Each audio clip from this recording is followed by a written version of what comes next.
Red book లో కొంతమంది ఆఫీసర్ల పేర్లు రాశాను. 164 సిఆర్పిసి కింద కొంతమంది వాంగ్మూలాలు ఇచ్చారు.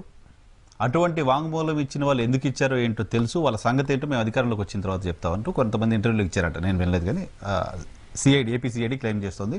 ఏసీబీ కోర్టులో ఒక మెమో కూడా దాఖలు చేసింది. దానిపైన ఏంటి మీ రెస్పాన్స్? కంటెంప్ట్ ఆఫ్ కోర్ట్స్ ఎప్పుడు చాలా సీరియస్గా ఉంటాయి సార్. సార్ నేను ఎప్పటి నుంచో చెప్తున్నా, మనకున్న పరిధిలో మనం అనవసరంగా కోర్టులని గౌరవ న్యాయస్థానాన్ని ఇష్టపడిన మాట్లాడితే సబ్జుడిస్ కూడా కదా నాన్నగారికి మనం ఇచ్చిన bail conditions first of all the primary condition it self is same. Case గురించి మాట్లాడదు ఎక్కడ ఈ సమక్షంలో వాళ్ళందరూ మాట్లాడుతుంటే బాగుంది, సమ్మగా ఉందని అంటే దాని కాన్సిక్వెన్స్ ఎలా ఉంటే చూడండి. The red book always leads to consequences. Seriously I'm saying.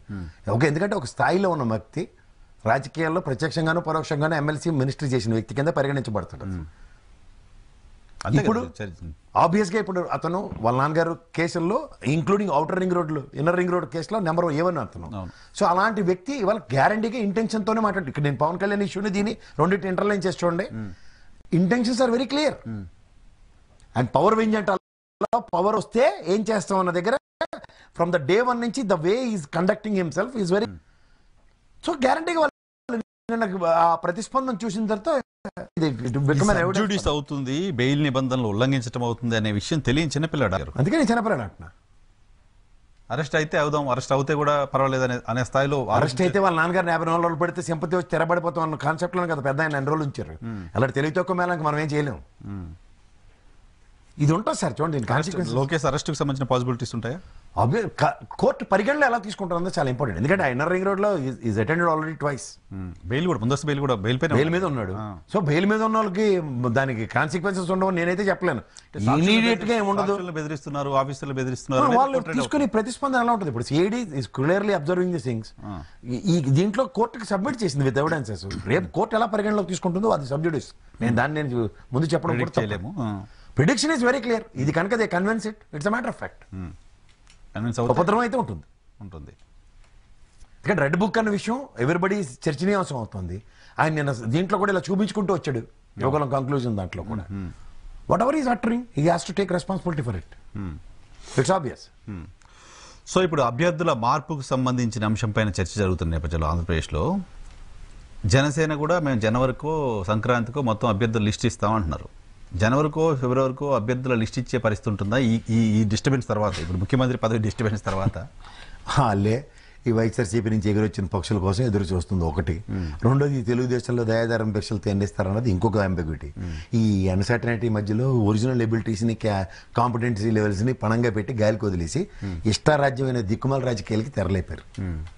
Nara Lokesh గారి పాదయాత్రలో కొంతమంది డబ్బులు, టైము, ఎనర్జీ అన్నీ పెట్టి పని చేశారు ప్రసాద్. నాకు నేను ఎవరో చెప్తుంటే నేను వీడియో కూడా చేశాను.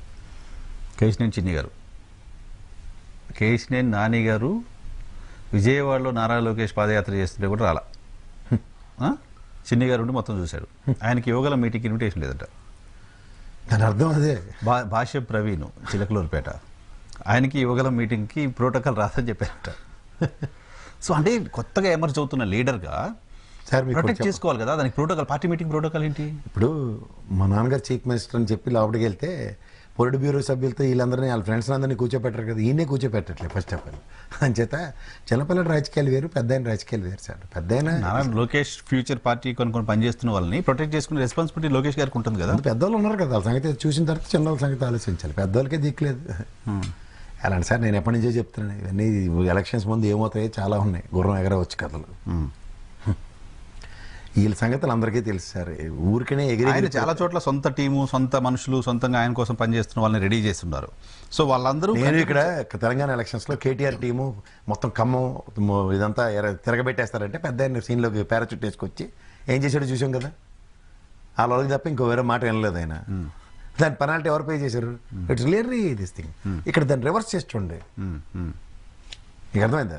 సో పెద్ద ఆయన స్ట్రాంగ్ అండ్ స్ట్రెంథన్ గా ఉన్న దగ్గర ఈ చిన్నపిల్ల డాషాలు వేసే దగ్గర కంపారిటివ్ పాలిటిక్స్ లో ఈజ్ అకస్టమింగ్ ఫర్ ఎవ్రీథింగ్.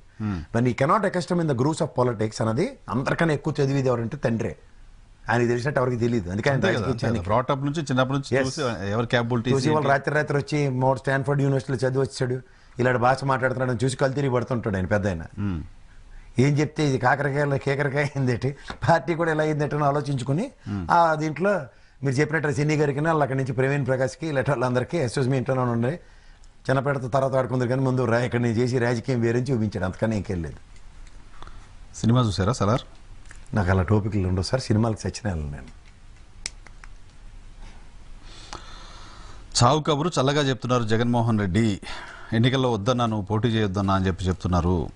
జాగ్రత్త ఎమ్మెల్యేస్, టేక్ కేర్, మార్చాల్సింది ముఖ్యమంత్రిని మిమ్మల్ని కాదు అని వైసీపీ ఎమ్మెల్యేల పట్ల తెలుగుదేశం పార్టీ మీడియా చాలా సానుభూతి, చాలా కన్సర్న్, చాలా ప్రేమ, చాలా ఆప్యాయత చూపిస్తోంది. జనసేన కూడా అదే అడుగుతుంది. చంద్రబాబు గారు మీరు ఇంట్లో కూర్చోండి సార్, పవన్ కళ్యాణ్ ముఖ్యమంత్రి అవుతారండి. అవుతుందా? అలా ఎవడ ప్రయత్నం వాడు చేస్తాడు అంతే.